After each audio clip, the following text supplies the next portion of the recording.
everyone. Welcome to the Hormone Lifestyle Zone. I'm your host, Meg Riccici, and this podcast series is about demystifying women's hormonal issues and struggles and the many things that dance in between. So I have a great announcement today. Some of you actually may be watching this on YouTube. That's right. I now, aside from being on iTunes and being on Spotify, you can catch my podcast starting today on YouTube. And you can check me out at Meg Riccici, and I will be listing a lot of podcasts, and I'll be doing other videos so you can keep up to date with all the good information that I want to help you with to demystify your hormonal issues. And it's really kind of fun now to be able to talk and know that I can have my listeners actually watching these podcasts. I myself love to watch podcasts. I think it's a Sicilian in me. I love to see that interaction between people. And I also love that we have that option that we can listen to a podcast during our day. So I want to thank all my lovely listeners for coming back. I think you're going to really enjoy today's podcast. And if you are new to the Hormone Lifestyle Zone, thank you so much for dropping by. And please subscribe and tell your friends about the podcast. And if you like what you hear, give a lovely review. Those reviews bring people to the Hormone Lifestyle Zone because, my mission statement is really about helping women to, again, demystify their hormonal issues, helping women to move through their lives with more ease and grace to be the best version of who they can be each and every day. It gets me up in the morning. It gives me the purpose to do what I do here on the Hormone Lifestyle Zone and with my clients. I really, really love what I do. I have a East meets West approach. I'm a board-certified acupuncturist with nearly 30 years of experience in Chinese medicine.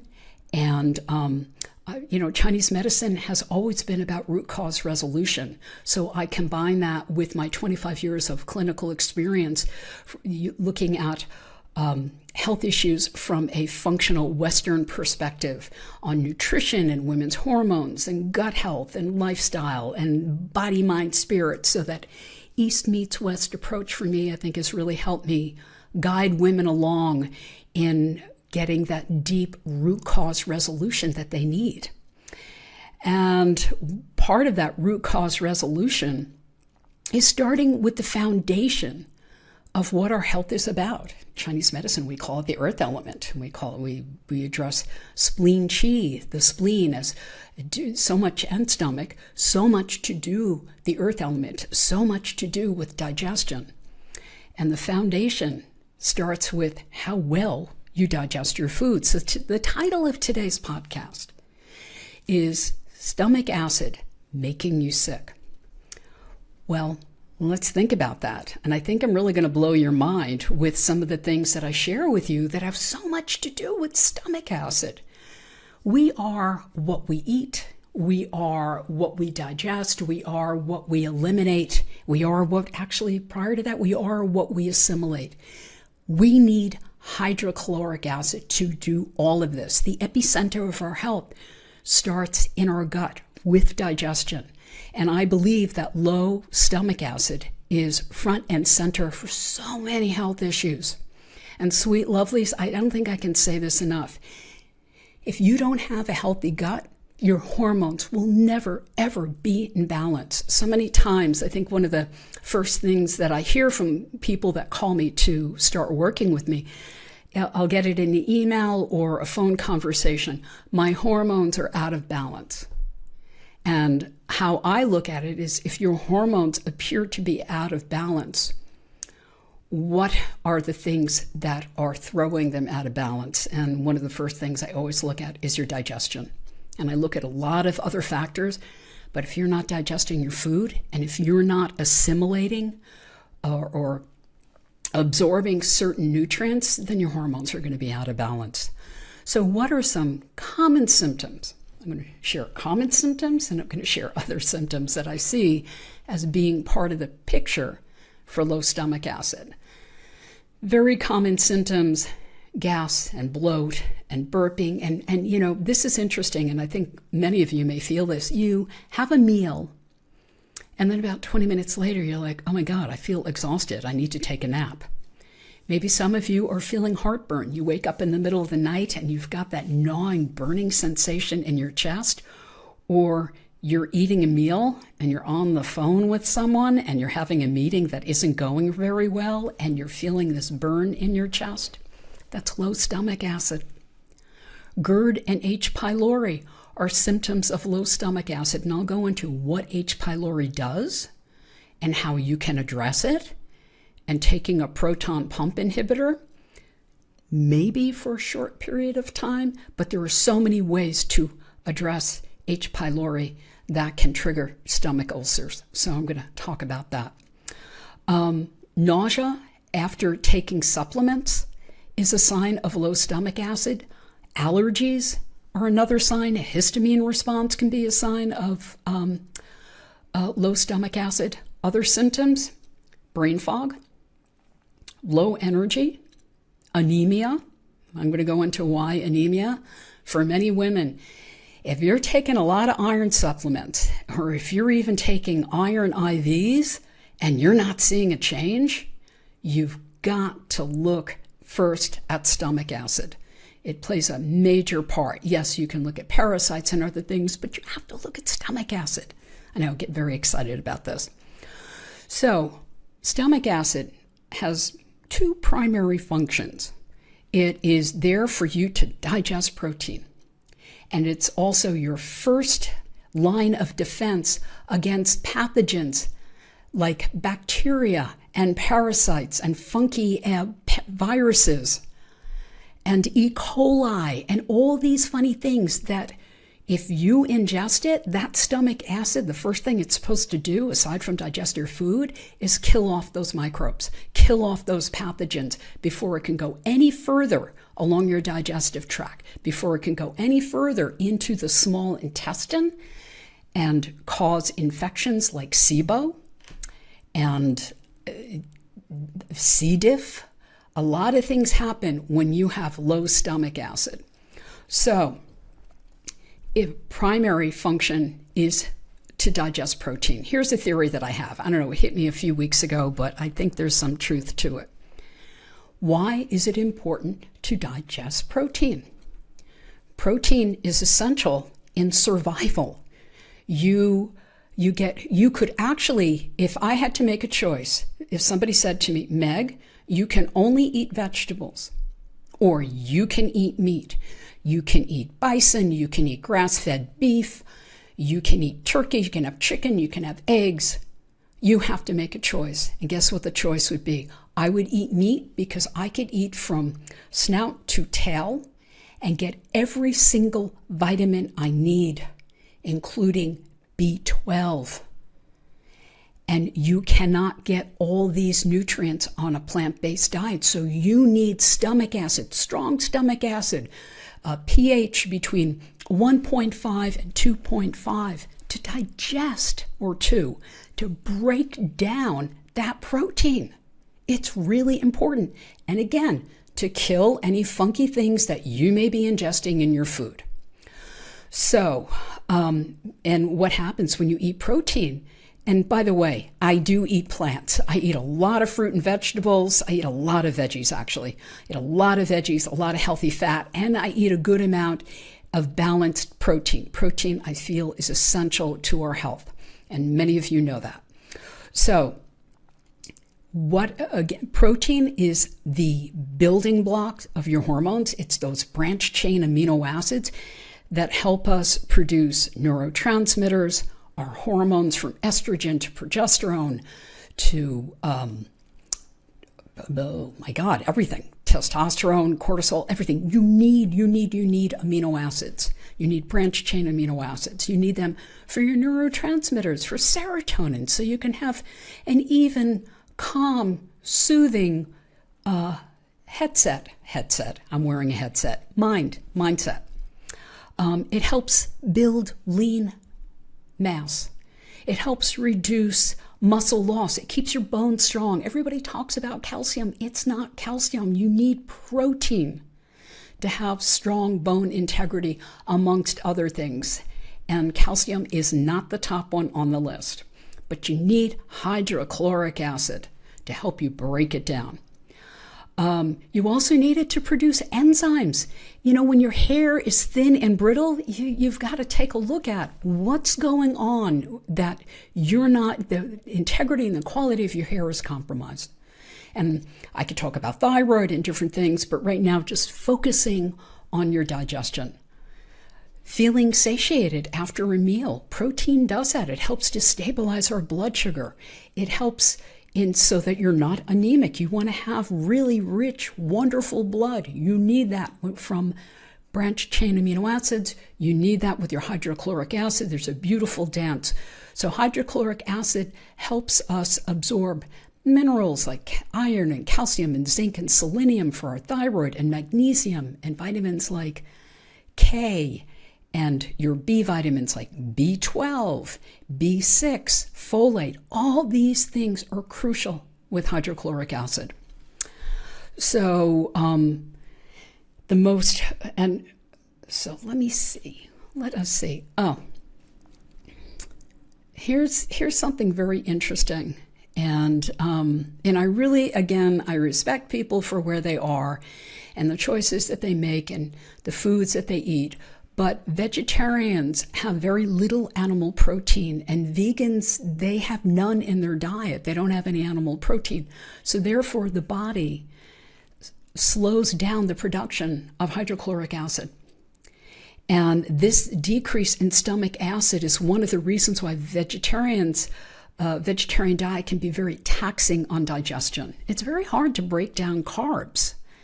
And when your body is not making that demand for HCl, digestion can become compromised. And I actually see when I'm working with a lot of women that come to see me that have had a lot struggling with their hormones and have been on a vegan or predominantly plant-based diet for years, and they have a lot of gas and bloat.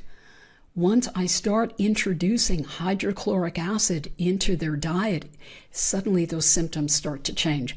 Suddenly what happens is that they stop going from being anemic to actually having healthier levels of iron and ferritin. Again, it's not just about supplementing people with iron. You have to take a look at how they're absorbing B12 and iron. And we have to take a look at how hydrochloric acid plays such a role in that, in breaking down protein. So let me give you a typical example of what happens when you have a meal. So let's say I did last night, I had some grass-fed steak, broccoli, and I had some sweet potato with ghee. So what ideally we all do, and many of us don't, is that we chew our food properly. I can actually tell when I do gut zoomers if I can see meat protein or vegetable protein present or at higher levels. Sometimes it means that you are not chewing your food. So let's take a little more time chewing our food, making it easier for digestion. So we have this wonderful meal. And if you have an ideal amount of stomach acid, what happens is you chew your meal of steak and broccoli and sweet potato. And then what happens, your stomach starts producing hydrochloric acid. And then there's an upper sphincter called the low esophageal sphincter. And what it does, think of it like the lid on a washer. You want to keep that lid closed once you start doing the wash. Otherwise, the suds in the water are all going to spew up. Well, that's the same thing with hydrochloric acid. So what happens, you eat a meal, that sphincter closes really, really tight so you can digest your food, so you can absorb your magnesium and your zinc and all your branched chain amino acids, and everything is breaking down in your beautiful stomach. So then what happens is then the lower sphincter of the stomach, called the pyloric sphincter, what it does, it opens up and it empties your stomach of food and into the small intestine, where it's further broken down, and then those nutrients are sent out into the bloodstream. Here's another version. That's the healthy version of eating with optimal hydrochloric acid. And after your meal, you don't have gas or bloat. You don't feel fatigued. You actually feel really wonderful. That's what we want. Here's the other version with low stomach acid. You would eat that meal, and then what would happen for many people is they just feel like maybe the food is sitting on their stomach, or because you're chewing your food, your body's producing stomach acid. But sometimes what happens if you don't produce enough stomach acid, that LES, that lower esophageal sphincter, what it does, it stays open, and then you get stomach acid that potentially could be spewing up. And when that happens, it can actually start eroding the esophagus. Your stomach has this amazing mucosal lining.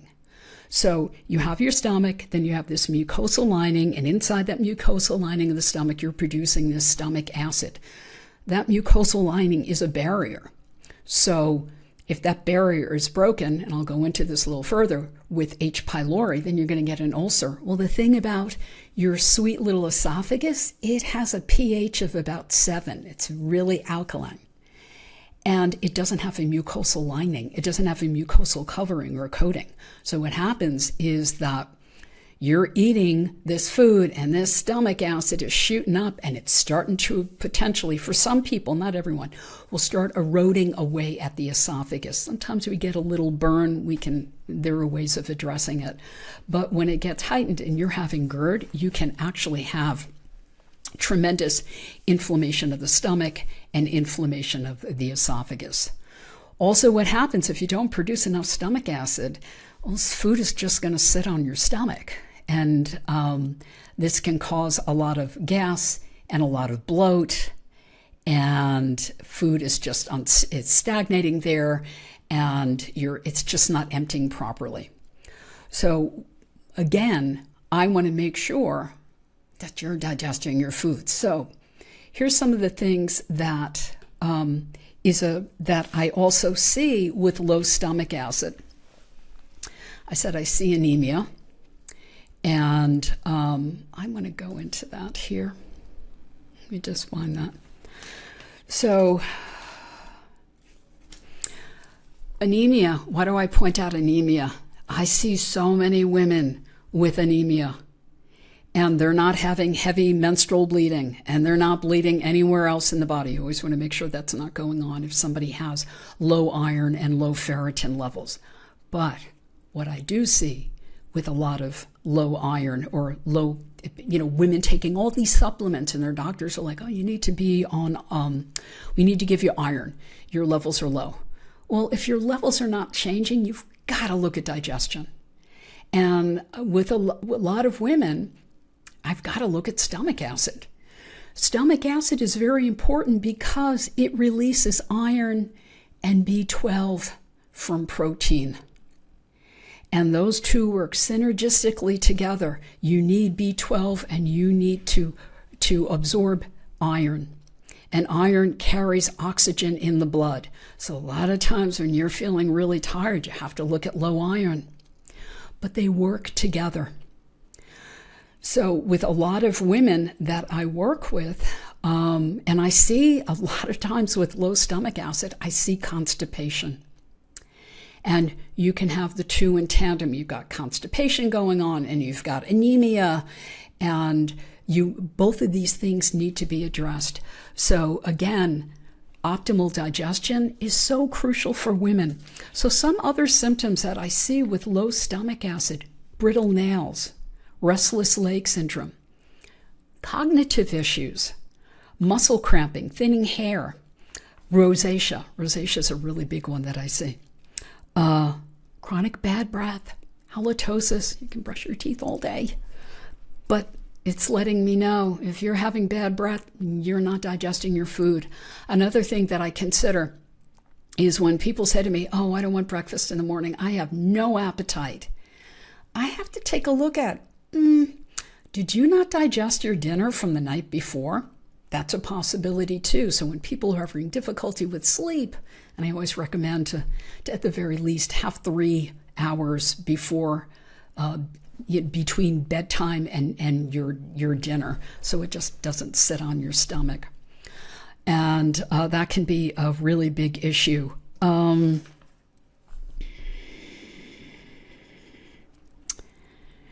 Let's talk about H. pylori. Let's talk about traditional, conventional treatment for GERD. So I get a lot of women that come in to see me, and they have acid reflux. They were put on a PPI, proton pump inhibitor. What does a proton pump inhibitor do? It halts production of stomach acid. Whew. So what did I just say a moment ago about stomach acid? You need stomach acid to absorb your vitamins, your nutrients, your branched chain amino acids, your minerals. You need all of that to have optimal health. What happens when you put somebody on a PPI? And the course of treatment for PPI, proton pump inhibitor, that is, things that you've probably heard of, like Nexium, Prilosec, Prevacid, Protonix, 2 to 4 weeks. It was only intended for 2 to 4 weeks. I have clients that have been on them for 10 years, and they're having a lot of health issues. So, stomach, what is H. pylori? H. pylori is a parasite that they refer to it as bacteria, but it's a parasite. 50% of the world population has H. pylori. Some people are asymptomatic. I think many of us are born with H. pylori. So some people, they don't have any problems. Other people, it can cause issues. And H. pylori grows in an environment with low stomach acid. So how do we address H. pylori? If somebody has H. pylori and they're having severe acid reflux and they're having terrible burning, I would never give them hydrochloric acid. What I would do is give them things to heal and eradicate H. pylori. And what I look at when I'm addressing H. pylori, and I'm kind of jumping the gun, but I'm going to tell you what happens in the gut with H. pylori. Let me tell you what happens with H. pylori. So why is this little critter such a bitch when it becomes excessive in the stomach? What it does, it can cause an ulcer. But here's the thing. Less than 10% of people that are diagnosed with H. pylori have stomach ulcers or inflammation or atrophic gastritis. So what takes place is that this parasite eats through the mucosal lining, breaks through the mucosal lining, and attacks the stomach, and that's where you get the ulcer. So it's not that the body is producing too much acid, it's that mucosal lining between the stomach and the stomach acid is being eroded by H. pylori. So what do we want to do? We want to get rid of H. pylori, and we want to help heal the gut. What are things that help heal the gut? If you're having tremendous inflammation, I'm going to be honest with you. If you did a PPI for a couple of weeks to get out of crisis, sometimes it helps people. And what I want to do if I'm having somebody who has a chronic condition, I know some people are in shock. How could you say that? Well, when you feel like your throat is on fire and everything burns, anything that's going to immediately put that fire out and that's going to help you, you do what you need to do.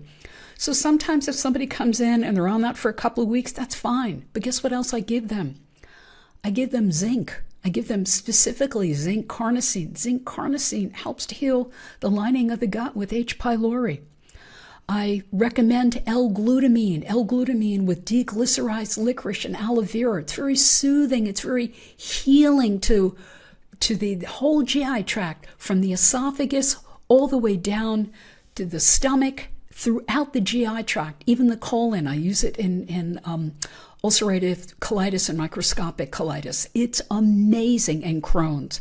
It really helps to heal and seal.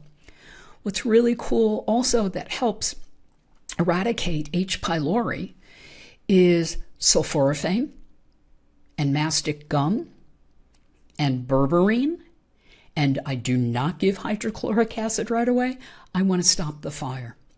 What is conventional treatment for H. pylori? Well, a proton pump inhibitor and antibiotics. And the last thing you want to do when somebody has H. pylori is just totally decimate their microbiome, because that's what's going to happen. And it's really, really harsh. I've had people do an H. pylori protocol and they felt awful, and it came back. I want to be able to eradicate H. pylori. I've done it with so many people, and I will say at this point, sometimes I do stool testing and I'll see that they have it, but I pay attention to symptoms. And H. pylori to eradicate, there's a really great protocol for that. And I put people on that for a few months, and it really makes a difference. But I'm going to recommend, if you have H. pylori, if you are having severe gastritis and heartburn, please work with a functional health practitioner like myself, or you can work with me. You don't want to do this on your own. You want somebody who really knows what they're doing, because there are a lot of moving pieces when you have H. pylori. But you can get rid of it. But here's the issue. I have people that have been on proton pump inhibitors for 10 years, and they're like, I want to get off. Getting off a PPI cold turkey, you will have a rebound and have the worst heartburn ever. You have to taper off and titrate down. And again, I would work with a health practitioner to help you do that. I do that with quite a few of my clients, and has made an incredible difference. I work a lot with women with PCOS, and I have to tell you, I see a lot of, I would say 99% of women with PCOS, and actually a lot of the women that come to see me have gut issues, but I see a lot of low stomach acid, and I see a history of proton pump inhibitors and TUMS, and with that, I also see constipation and a lot of GERD. So I always have to figure out how to address that.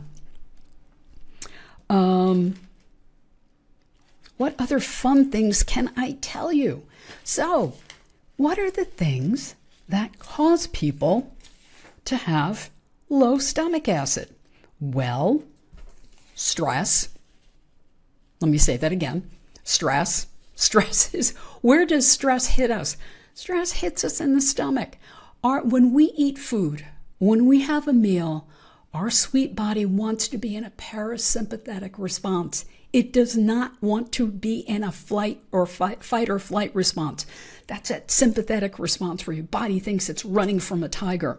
So if you, and I've done this, are on a deadline and you're working at your desk, and you're trying to get everything done. Oh, I've done this, and I'm guilty of it, and I did it a few weeks ago. I had the worst indigestion, because when you have a meal, your body wants to be in a parasympathetic place. And what does that mean? Your body can produce stomach acid, and then the little LES valve, as I call it, shuts, the lid on the washer shuts, and you get to digest your food. When you're under stress, you're not digesting your food properly. You're not producing proper amounts of hydrochloric acid, which signals pancreatic enzymes and bile. And then what do you get? You get a stomach ache, you get gas, you're burping. I burp. And that is just my body's way of saying, you are doing too much and you should never sit at your desk. And I say this to everyone here, please don't sit at your desk and eat your meal. Go in the kitchen. Go sit on the back porch, go on your balcony, go sit out on a park bench, go enjoy your lunch. Because, again, we have to find ways to buffer stress. Another thing that I see, and I've seen over the years, and this is the one time I wish I could do acupuncture with my clients, I wish I could do virtual needles. When we have when I see a lot of indigestion, when I see actually a lot of GERD and a lot of burping and acid reflux, the diaphragm is jammed. So I see diaphragmatic constriction and restriction. And what I would do as an acupuncturist, I would release the diaphragm. So what I say to people that I'm working with, I'm like, get some Get some really good acupuncture to open up the diaphragm. Do breathing exercises. It can be super, super helpful. Another thing, after you have a meal, don't go back and sit at your desk. Go for a 15-minute walk. It's going to help you digest your food. I don't care what's going on in the office. I don't care what's going on at work. You need to digest your food. You need to produce a good amount of HCl. Because the better you digest your food, the better your immune system is going to be, the healthier your microbiome is going to be. We need that. Another point I want to bring up that I forgot to mention. Oh my goodness, Meg is having a little brain fart here. I love fermented foods. So kimchi and sauerkraut and pickles, fermented foods are great for your stomach. They help you digest your food better. They really make a difference. And another cause for low stomach acid, believe it or not, I feel when people have they're not getting enough sleep, it really impacts their stomach and digestion. I've seen so many people, their digestion gets better when they get enough sleep and downtime. If you take antacids, I'm going to ask you to throw them away. They are like PPIs. When you have heartburn, one of the best things you can do, you can either take bitters, Swedish bitters. You can take a spoon of that. Some people do apple cider vinegar and water. I'm going to be really honest with you. I'd rather do Swedish bitters, a teaspoon of that, or I love introducing hydrochloric acid. Hydrochloric acid with pepsin. Now, I will preface this. If you have an ulcer, if you have gastritis, do not take hydrochloric acid. Please do not. You have to heal the lining of the stomach and the esophagus. That's the last thing you want to do. If you're not having that, a true indication of low stomach acid is some heartburn, food sitting in your stomach. So how do you do this? The next meal that you have, and don't do it with a shake. A shake to me is not a meal. But if you're sitting down with a meal that has protein, take 1 HCl with pepsin. It's going to be about 650 milligrams. And have a bite of food, take an HCl. And you might go, oh, I don't really feel that much, but okay. Second meal, take 2 HCl. Have a bite of food, take the HCl. And then you go, this might be helping. Then I want you to up it the next meal to 3 HCl. And you might go, ooh, I'm feeling a little burn in my chest. You know what that means? You back down to 2. 2 is the sweet spot for you. What I'm trying to do is help you to produce hydrochloric acid so eventually you can get off HCl. Now, I have some people that they are up to 5 and 6. Yes, they are up to 5. And I will keep them there for a while, and then what will happen? We'll titrate down until they hit that sweet spot. And sometimes I've got to keep people on hydrochloric acid for a few months. It doesn't always happen in a couple of weeks. They hit that sweet spot on their own and they're producing hydrochloric acid. Another thing that contributes to low stomach acid is, well, I'm going to be stating the obvious here, smoking, alcohol.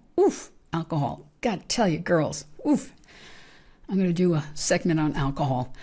Alcohol, aside from interfering with you detoxing estrogen, really disrupts your digestion. So I'm not telling you to cut it out completely, but be mindful, like 1 glass of wine, not 2, 3, or 4.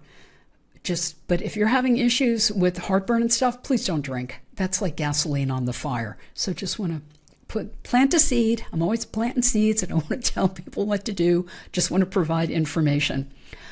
A diet that's high in refined carbs and processed foods will give you heartburn and indigestion. So what helps us to heal the stomach and to produce really good digestive enzymes? Hydrochloric acid and pancreatic enzymes and bile. Real food. Fruits and vegetables, cruciferous vegetables, amazing stuff. As I said to you, sulforaphane, where does sulforaphane come from? It comes from broccoli sprouts. So you have this incredible opportunity to eat things that are going to help heal your stomach. Fermented vegetables, amazing. If you're having really, really bad heartburn, cabbage juice. I would tell you to get some sauerkraut. Take spoons, start drinking some of that juice in your sauerkraut. It's really going to help heal your stomach. It's amazing. We are designed to thrive. We are truly designed to thrive. But it's very hard to thrive in the type of environment that we are in. So the things that we can do, eat whole foods. Protein is really going to help you. Sit down and make sure you chew your food. Foods that, again, I want to go back to the anemia, but eating foods that proteins like salmon and mackerel and sardines, these are wonderful fish that are high in B12. And eating grass-fed beef and eating chicken and bison, all these things are wonderful, coupled with each meal. Have a few cups of greens. Greens are fantastic. Balance your diet. Stay away from the sugar and refined carbs. Again, if your stomach is really funky, you want to avoid alcohol. But some other things that I see with low stomach acid, SIBO, parasites. I see a lot of parasites. So a lot of people have said to me, well, parasitic activity anemia is associated with parasites. That can be true. But we've got to look at the fact these people probably also have low stomach acid. So I always hit everything from every angle. Everyone that I work with, if you are having fatigue, if you are having skin rashes, if you're having issues with depression and anxiety, I want to make sure you're digesting your food. A lot of times people will say to me, I'm so tired. Can't you give me some adrenal formula, something to pep me up? And I'm all for adrenal support. But usually in the first session, I'm going to make sure you're digesting your food. I'm going to recommend supplements that are going to support digestion. Yes, I am for B vitamins, and I'm really actually for a good multi that has minerals in it. I'm into supporting the liver and nourishing the liver and nourishing the bowels and nourishing with your microbiome. But I want to make sure that, and helping you detox, but the first thing, I have to make sure that your digestion is working really well. So if you went to Joey the mechanic, what would Joey do? Let's see. What would we compare the stomach to with Joey the mechanic? Joey the mechanic wants to make sure that your gas tank is not leaking. And Joey wants to make sure that the oil is being changed frequently. I don't know how frequent we check oil. I'm so bad with cars. But the point is taking a PPI because you have indigestion, because you are having heartburn, is not the way to go. You are not producing excess stomach acid. You are not, the truth is, you are not producing enough stomach acid. And as we get older, but I see this in women in their 20s and 30s, but as we get older and 50 and above, we're producing less stomach acid. And that can be an issue because you're not absorbing B12, you're not absorbing iron, you're not absorbing calcium. All these things are so important because we want to keep ourselves as sharp as we can. We want to have the most amazing memories. I want to do everything I can to reduce your risk for dementia. And guess what? One of the risks for dementia is with a PPI, and one of the risks with a PPI, dementia, bone fractures, anemia, H. pylori, hello, SIBO, small intestinal bacterial overgrowth, C. diff. You're not meant to be on a PPI for the rest of your life. I don't know why doctors do it. If they read their journals, they would see that they're only meant for 2 to 4 weeks. And if we're keeping people on PPIs, these proton pump inhibitors, then we need to take a closer look that I feel is a crisis. They say over 60 million people in the United States have gut issues. Nah, I would say at least 150 million. It's so many people have gut issues. Every single person that comes in to see me has something going on with the gut. So if we want to balance the hormones, if we want to have a strong immune system, if we want to have the most amazing cognitive function, if we want to produce the most extraordinary neurotransmitters, if we want to have healthy babies, lower our risk for cancer, we have to look at the gut and look at how well we are digesting our food. This is where everything starts.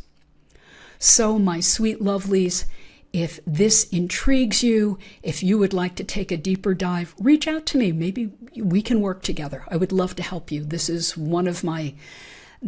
my jam. I love helping women with gut issues, and I'm hoping in the near future to be doing a program that is called the Gut Hormone Reset. I think it's essential. And it's just, again, sitting back, I just did a podcast a few days ago on PCOS. I did another podcast on cognitive issues and memory and brain fog, and I'll have that up on my website. And I'm going to be doing another one in a few days on fertility. Everything starts with the gut. We look at environmental factors, so many things, but you have to look at the earth element. That's a foundation in Chinese medicine, and I think that is the foundation with functional medicine. We've got to make sure your digestion is working well. So, my sweet lovelies, I want to thank you so much for joining me today.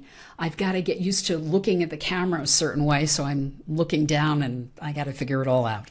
But I want to thank you for being here.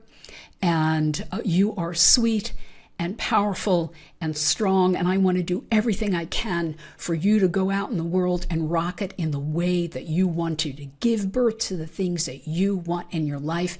And I want you to have the happiest tummy in the world.